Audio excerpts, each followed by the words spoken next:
Audiobooks.com presents Earning a Title, A Gift of the Birds, and What Birds Say and Sing. Sleep Stories by Gene Stratton Porter. Narrated by Christina Moore. Earning a Title.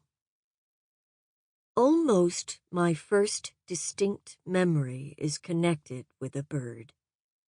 I found a woodpecker lying on the grass beneath a cherry tree. I could not understand why he did not fly with the birds flocking over the fruit. I spread his wings and tossed him through the air, but he only fell to the ground. Then I noticed that his kind were all flying from the treetops and high places, so I carried him upstairs and launched him from a window. He fell as before. Then I thought perhaps he was hungry.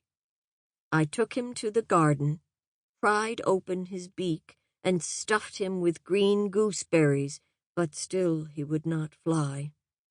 In complete discouragement, I sat on the front steps with the bird in my lap, wondering what I could do to help him. My father passed, so I began asking questions. That morning I learned a new word. I had not known dead before. Father very carefully explained that he never permitted robins, orioles, or any songbird to be killed, but that woodpeckers made no music while they carried away distressingly large quantities of fruit. It was then that I made my first business proposition. If you will make the boys stop shooting woodpeckers, I will not eat another cherry. The birds may have all of mine. My father said that was a bargain. I never before noticed that cherries were so big, so red, so tempting, while it seemed that all of our family, helpers, and friends spent most of their time offering them to me. Our cook almost broke my heart by baking a little cherry pie in a scalloped tart pan for me. I could not say a word, but I put my hands behind me and backed away from that awful temptation with tears in my eyes. At that point, my mother intervened. She said she had decided that we had cherries enough for all of our needs and for the birds as well. So she gave me the pie.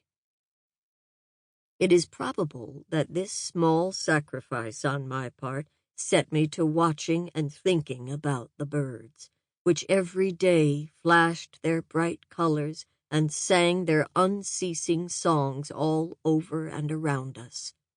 For years, one pair of wrens homed over the kitchen door, the entrance to their dwelling being a knot-hole in the upper casing. While the mother bird brooded, the father frequently spent an hour at a time, often in the rain, on a wooden acorn ornamenting the top of the pump on our back porch, becoming so tame that he frequently brushed us with his wings in going back and forth to his door, sometimes alighting on our heads. In his behalf, I spent much time sweeping up the debris dropped by the pair on the back porch while building their nest, because my mother threatened to nail shut the opening. But as she never did, I strongly suspect that she had no real intention of so doing. She was a great friend of a pair of hummingbirds that almost always nested in a honeysuckle over her bedroom window. One day, the front door having been left open, the male bird flew into the room and did not seem able to find his way out again. When he had circled the ceiling, striking his head until the feathers were worn away and tiny touches of red began to show on the paper, my mother could endure no more. So she summoned help and finally succeeded in capturing the bird, which she allowed me to hold in my hands while she showed me how small its body was, how tiny its feet, how fine Sample complete. Ready to continue?